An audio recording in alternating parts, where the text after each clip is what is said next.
Damaz. Bağat Avtosalonun ikinci planda. Düşük örtürən damazlarınızı reklam etibərəmiz. Damazımız 2019-cu il oladı. 127 bin kilometr durdu. Kreli bilən arka eşkində krasiyası bu. Metan qazlı sonuç yoxan. Baxaz 63 milyon. Çixol polik var. Həmmən əsas sonuç yoxan. Tayar oturtdu. Maşında 10 milyon pul verəsə 3 milyon birəcdən 3 ilə krediyə çıxadı. Gəlib bir man görüb hər iki törəsində.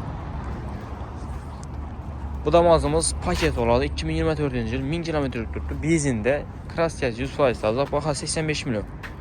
Bir manat gəlib görüb hər iki törəsində. Bu damazımız 2021-ci il 100 bin kilometr durdu. Krasiyası 100% adam. Metan qaz olsun ki, baxaz 62 milyon.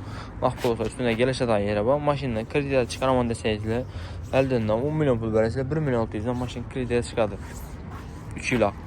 Maşınımız Çixol həmin əsasda maşınlarımız vaxtda tutulsa ikinci planda. Kim də şimdi satıb bərədə ha. Kim də şimdi maşınlar olan olsa, əkçisəyizlə ya satıb alamız, naqd olsa gəlişsək, olmasa alıb qalamız.